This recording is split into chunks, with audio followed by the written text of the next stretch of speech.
तो हम कहाँ जाएं, हमारे बच्चे कहाँ जाएं, हम गुरुद्वारे जाएं, भीख मांगे, क्या करें हम। समस्या ये है कि बेरोजगारी बहुत ज्यादा बढ़ रही है। 1600 मीटर की दौड़ दिल्ली पुलिस के बराबर सब कुछ, लेकिन नौकरी। तो कोरोना में भी अपनी ड्यूटी करेगा, मरता रहेगा पर ड्यूटी करेगा। कोरोना पे हम खड़ा खड़ा ड्यूटी दिया और कोरोना हो गया। 31 मार्च के बाद आप लोग टाटा बाय बाय। अधिकारियों का कोई फिजिकल नहीं है। नमस्कार, आप देख रहे हैं जासूस बाबा। जंतर मंतर पर यहाँ पे बहुत सारे जो होम गार्ड के ऑफिसर हैं वो प्रदर्शन कर रहे हैं। मैं कैमरामैन से रिक्वेस्ट करूंगा थोड़ा आप कैमरा को पैन करके उधर दिखा सकते हैं कितनी मात्रा में यहाँ पर जो ऑफिसर लोग हैं अपना प्रदर्शन कर रहे हैं। आखिर उनकी सरकार से क्या मांग है, किस वजह से प्रदर्शन कर रहे हैं, इनसे बात करते हैं कि आखिर इनकी सरकार से मांग क्या है। तकलीफ हमारी ये है कि हमें हर बार टाइम बढ़ा दिया जाता है, 6 महीने 3 महीने, लेकिन इस बार जो भर्ती होगी हमारे साथ एक शर्त रखी गई है, अगर नई भर्ती होती है जब तक तुम ड्यूटी करोगे, जब तक नई भर्ती नहीं होती। लेकिन नई भर्ती अभी इन्होंने निकाल दी, अगर भर्ती हो गई तो हम लोगों को बाहर कर देंगे। अच्छा, जो नई भर्ती होगी उसके बाद आप लोग को बाहर कर दिया जाएगा। लेकिन हम लोग इस 45 साल की उम्र में कहाँ जाएंगे। हमें 15 साल जॉब करते हो गए दिल्ली होमगार्ड के अंदर, पब्लिक को सेवा देते हुए, कोरोना काल में ड्यूटी करते हुए हम लोग रेगुलर ड्यूटी करते आ रहे हैं। लेकिन उसके बावजूद भी सरकार हमें ट्रेंड होने के बाद भी बाहर निकालने को तैयार बैठी है। हमारा डिपार्टमेंट हमें तैयार बिल्कुल निकालने के लिए बैठा हुआ है कि 31 मार्च हमें डेट दे दी गई कि 31 मार्च के बाद आप लोग टाटा बाय बाय। तो हम कहाँ जाएंगे 31 मार्च के बाद में, हमारे बच्चे कहाँ जाएंगे। हम इतनी संख्या में 8,500 आदमी हमारे जवान ड्यूटी दे रहे हैं, दिल्ली की सेवा दे रहे हैं शुरू से। इलेक्शन ड्यूटी हो, कोरोना ड्यूटी हो और कोई इमरजेंसी सेवाएं हमारे जवान देते आ रहे हैं। लेकिन अब हम कहाँ जाएं।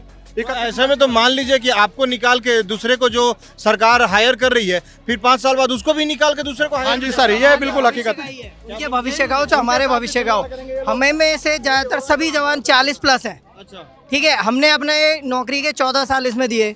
उसके बाद हमें अचानक से डिपार्टमेंट से बाहर का ऑर्डर आ जाता है कि बाहर कर दीजिए। हमें कोई दिक्कत नहीं, बाहर करो। लेकिन दिक्कत ये है कि हमें जिस प्रकार तुमने रखा और 14 साल नौकरी कराने के बाद करा, हम इसके आगे हमारे पास कोई विकल्प नहीं है। अब नए जवानों को भर्ती की जा रही है, उनसे भी 4 साल 5 साल मैक्सिमम 5 साल कराएंगे, उन्हें भी बाहर कर देंगे।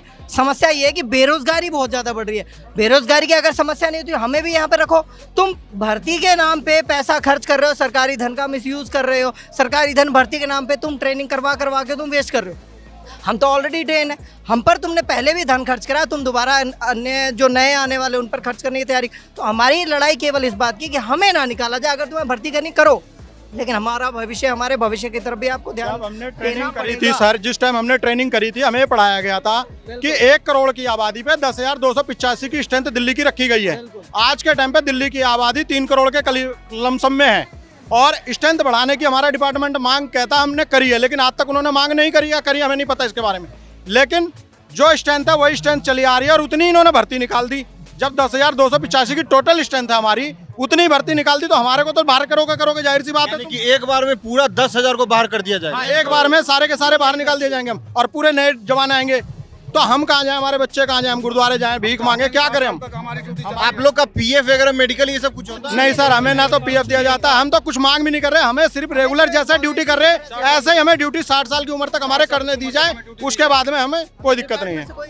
आप सरकार से वो भी नहीं मांग कर रहे हैं कि हमें एक्स्ट्रा कुछ बेनिफिट मिले, बस 60 साल तक? हम 60 साल तक अपनी जॉब जैसे करते आ रहे हैं, जैसे हम सेवा देते आ रहे हैं दिल्ली को, उसी तरीके से हम दिल्ली को सेवा देना चाहते हैं। 60 साल की उम्र तक हमारे से सेवा ले, हम सेवा देने में सक्षम है। हमें कोई कमी है तो बताओ कि हम सेवा नहीं दे सकते। हमने कोरोना में सेवा दी, उससे पहले सेवा दी, सब कुछ करी है, गन की ट्रेनिंग ली, सब कुछ करा है। और उसके बाद में भी हमें तुम कहते हो कि बाहर, तो किस चीज़ के लिए हमें बाहर करा जा रहा है? किसी स्टेट में भी नहीं है, किसी स्टेट में बाहर करा जाता हो, लेकिन यहाँ एक दिल्ली में नए नए नियम निकाले जाते हैं और बाहर करने का तरीका देगा। आप लोग के सर बच्चे भी होंगे? हाँ, मेरे वो बच्चे। लोग तो फिर पता नहीं उन लोग का क्या होगा। रोड पे आने की समस्या है। रोड पे आने की समस्या? हाँ, क्या करेंगे अब बताओ। 45 साल उम्र, 50 साल होने जा रहा है। अब क्या करें, कौन सी नौकरी, कौन सी कंपनी हमें रख लेगी। अलग से कुछ बिजनेस भी नहीं कर सकते? कोई बिजनेस नहीं कर रहे हैं, ये तो दूसरा भी बिजनेस छोड़वा के ये कर दिए। 25,000 की तनख्वाह में हम क्या सोचें, क्या करें, अपने बच्चे पाल रहे हैं, किस तरीके से पाल रहे हैं हमें पता है ना। हम इस 25,000 में आदमी क्या घर चला रहे हैं, हम अपना वो कर रहे हैं, लेकिन हमें रेगुलर रखो, हमें निकालने का। हम वहाँ कहाँ जाएंगे, हम इस उम्र में कौन रखेगा 45 साल की उम्र में। 60 साल तक हमारी नौकरी चलती रहे, ड्यूटी जैसे चल रही है वैसे ड्यूटी चलती रहे हमारी 60 साल तक। 60 साल तक? 60 साल तक चलती रहे। और आपके जो ऑफिसर होंगे वो तो पक्का एकदम वो परमानेंट होंगे? परमानेंट है और 10वीं पास है। अब जो भर्ती निकाली उन्होंने 12वीं पास निकाली है। 1600 मीटर की दौड़ दिल्ली पुलिस के बराबर सब कुछ, लेकिन नौकरी 3+1+1 होंगे वो भी होम गार्ड हाँ होंगे होमगार्ड, लेकिन परमानेंट। परमानेंट अधिकारी हमारे परमानेंट हैं। हाँ वही अधिकारी जो है वो आपके पास पास है, वो 10th पास है। उनकी भर्ती लिखानी है, अफसरों की भर्ती 10th पास की लिखानी है, हमारी भर्ती 12वीं पास की लिखानी है। अच्छा, ये कहाँ का नियम है बताओ? जो अधिकारी होंगे उनको उनके भर्ती के लिए 10th पास होना चाहिए, लेकिन जो आप लोग हैं वो उनके लिए 12th पास होना हाँ चाहिए। 12th पास की लिखानी है। अरे ये तो गलत है। तनख्वाह का अधिकारियों का कोई फिजिकल नहीं है और जवानों का 1600 मीटर का फिजिकल है। अच्छा, अधिकारी होते हैं उनका फिजिकल नहीं होता, फिजिकल रनिंग वगैरह कुछ कुछ नहीं। नहीं है। मैं ये कह रहा हूँ ये कितना न्याय है और कितना अन्याय है, आप क्या समझते हो इस चीज़ों को? कोरोना काल में हमने कोरोना पे हम खड़ा खड़ा ड्यूटी दिया और कोरोना हो गया, कोरोना काल में आपने खड़े खड़े ड्यूटी की। खड़े खड़े ड्यूटी दिया और कोरोना हुआ हमारा। अच्छा, आपको कोरोना हाँ, कोरोना पे हमें सेंटर भेज दिया गया और हमारा जितने दिन 22 दिन रहा सेंटर पे हमें कोई एक चौवानी तनख्वाह नहीं दिया गया। अच्छा, आप लोग पूरे कोरोना काल में एक चौवन्नी आप लोग को तनख्वाह नहीं मिली? नहीं मिली। जो कोरोना हमें मतलब पकड़ लिया था ना, तो कोरोना पे हमें जो है ड्यूटी सेंटर सरकार की तरफ से कुछ मेडिकल कुछ सुविधा नहीं, नहीं दी? एक चौवानी का नहीं। क्या बोल रहे हैं सर? कोरोना काल में कोई फैसिलिटी नहीं दी गई हमें। दिल्ली पुलिस के अगर किसी जवान को कोरोना हो जाता है तो उसको 1 महीना और 1 हफ्ते के आसपास उसको रेस्ट मिला, पर अगर हमारे किसी जवान को कोरोना हो गया तो वो कोरोना में भी अपनी ड्यूटी करेगा, मरता रहेगा पर ड्यूटी करेगा। और अगर मान लीजिए जो कोरोना से एक्सपायर कर गए, मर गए, उनको कुछ नहीं मिला, कुछ नहीं मिला उनको। सरकार ना गवर्नमेंट ना डिपार्टमेंट किसी ने कोई सहायता नहीं करी उनको, कोई पैसा से कोई पैसा नहीं मिला उनको। परिवार वाले को। और मैं तो एक बात और कहना चाहता हूँ, क्या क्रिमिनल ये पूछ के गोली मारता है क्या कि आप दिल्ली पुलिस के हो, क्या आप होमगार्ड के हो? वो सिर्फ गोली मार देता है, कभी नहीं पूछता किसी से कि आप होमगार्ड से हो, आपको छोड़ देता हूँ मैं, आप चले जाओ, और आप दिल्ली पुलिस से हो मैं आपको गोली मारूंगा क्योंकि मैं क्राइम करने आया हूँ। अगर सरकार आपकी मांगे नहीं मानेगी तो फिर आप लोग क्या कीजिए? फिर हम धरने का सहारा लेंगे। हम क्या करेंगे? धरने का सहारा लेंगे, गवर्नमेंट से दरख्वास्त करेंगे अपनी। हिंसा पे नहीं उतारेंगे हम। अच्छा, हिंसा नहीं हमारा- कीजिए, हाँ, ना ना, वो भी नहीं, वो भी नहीं। धरना कीजिए। धरना करेंगे हम, जो हमारा हक है। ये कौन सा तरीका? मैं सन 88 में भर्ती हुआ हूँ, ठीक है। अब मेरा 55 साल है, 55 साल में कौन देगा मेरे को नौकरी? आप बिजनेस भी नहीं कर सकते हैं। बिजनेस कैसे करेंगे हम? शुरू में हम इसी में है, इसी सेवा में लगे हुए हैं। ये कौन सा ना है? मेरा लड़का MA पास है, ठीक है, वो लैब एंड टेक्नीशियन है, वो भरना चाहता था इस ये होमगार्ड वाले में। हाँ, मैं कहा को भी नहीं, पापा का आपने अपने जिंदगी बच्चे को होमगार्ड में ना, भरने के लिए वो मना भी नहीं करेंगे, मना कर दिया हमने, नहीं करना तुमने। मतलब ठीक है। इतना आप उससे निराश हो गए? निराश क्या, निराश दिख ही रहे आप। अब ये जो 5 साल 3 साल प्लस 2 साल कराएंगे, वो बच्चा फिर क्या होगा? सारे पढ़े लिखे बच्चे हैं। ये तो 12वीं रखा है, यहाँ तो MA पास भी आएगा भर्ती होने के लिए, लेकिन उनका फ्यूचर क्या होगा आगे बताइए? क्या होगा? 1600 मीटर की दौड़ कोई आम बात तो नहीं है। नहीं कर सकता। जो नया जवान होगा, नया बच्चा होगा, वो 1600 मीटर दौड़ पास करके, फिजिकल पास करके इसमें ज्वाइन करेगा। उसका उसी टाइम पे गोल्डन पीरियड होता है किसी भी सरकारी संस्था ज्वाइन करना या कैरियर बनाने का।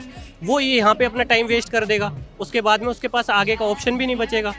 अगर कहीं मान लो फ्यूचर बनाने की वो विचार करे तो 3 साल की इसमें सर्विस में इसका टाइम चला जाएगा। उसके बाद में वो ओवर एज हो जाएगा, कहीं अप्लाई भी नहीं कर सकता, और फिर उसके बाद में ये डिपार्टमेंट भी टाटा कह देगा, तो वो तो कहीं नहीं बचेगा। जवान रिटायरमेंट लेके आ जाता है 15 साल में। 15 साल में, उसको अच्छा PF फंड वगैरह और सरकारी नौकरी, उसको फैसिलिटीज इतनी है उसको 15 साल के अंदर, और हम 15 साल बाद कहाँ खड़े हैं?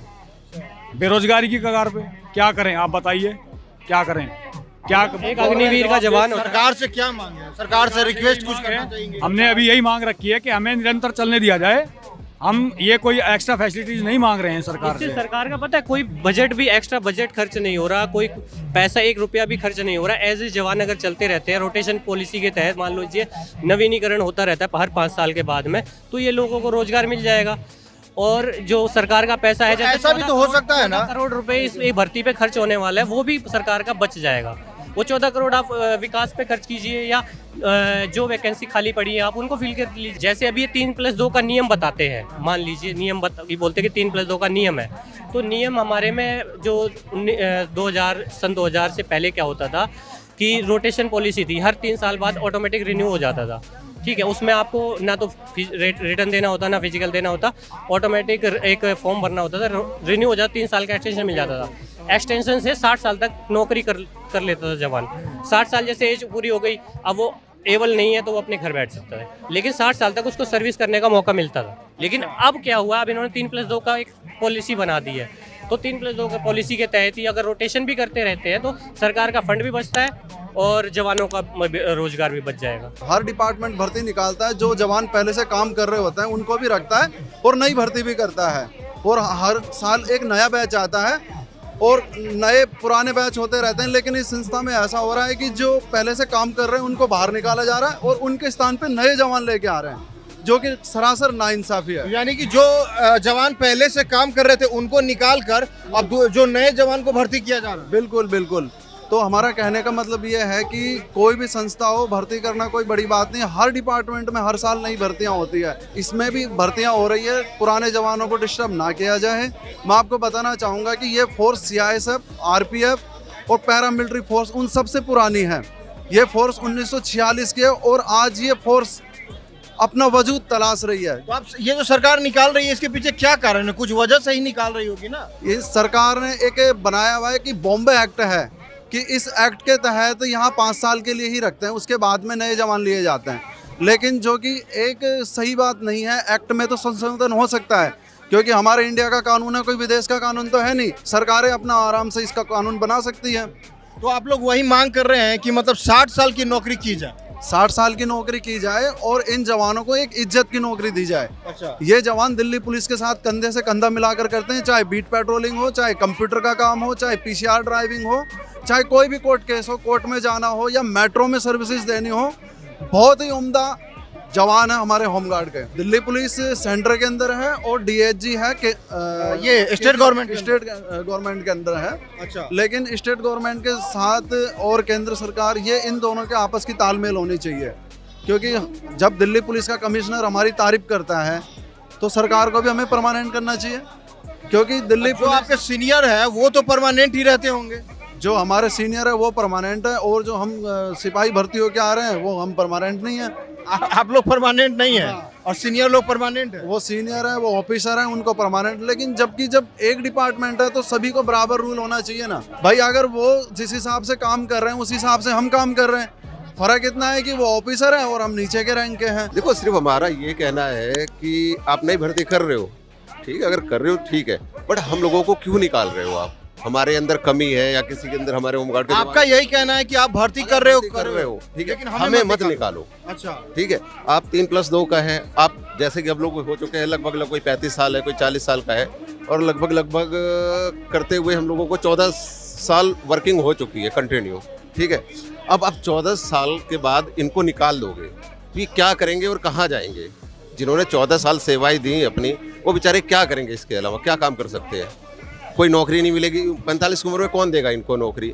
ये लोग कहते हैं रेडी पटरी लगा लो, मोमोज की दुकान खोल लो, समोसे की दुकान खोल लो। जबकि अगर आप उत्तराखंड में देख लीजिए, पक्के हैं होमगार्ड्स, यूपी में चले जाइए पक्के हैं, बिहार के अंदर पक्के हैं, मध्य प्रदेश में पक्के हैं। एक वो सब 60 साल तक पक्के 60 साल तक की है नौकरी। यूपी, बिहार, उत्तराखंड, यहाँ तक कि उनको कमांडो की ट्रेनिंग दी गई हुई है उत्तराखंड के अंदर। एक दिल्ली ही ऐसी जगह है जहाँ होने के बावजूद भी होमगार्ड के लिए कोई मायने नहीं है, कोई वैल्यू नहीं है, जबकि किसी एक कांस्टेबल के बराबर की एक होमगार्ड ड्यूटी करता है प्रॉपरली, अगर देखा जाए तो इसको, अब बाकायदा ईमानदारी से ड्यूटी करता है। आप रीजन तो क्यों निकाल रहे हो आप हमें?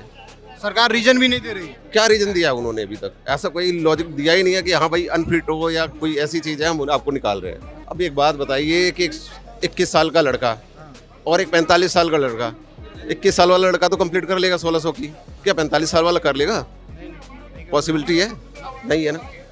हमें तो लॉजिक समझ नहीं आ रहा कि निकाल क्यों रहे, जब अच्छे वर्किंग चल रही है, किसी कोई कंप्लेंट नहीं है। पुलिस वाले डिपार्टमेंट वाले चाहते हैं कि हमारे साथ के लड़के जो है पुराने एक्सपीरियंस बंदे हैं, हर बंदे को नॉलेज है। मतलब सरकार एक्सपीरियंस निकाल कर फ्रेशर को हायर कर रही है, यही है। फिर उनको क्या करेगा? फिर उसको ट्रेनिंग देगी सरकार, जो पहले से ट्रेन है उसको निकाल रही है। अब उनके साथ क्या होगा बेचारों को?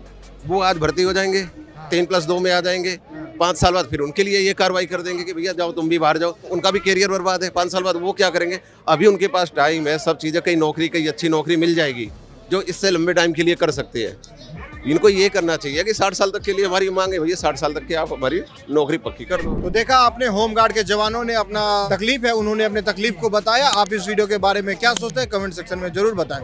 धन्यवाद।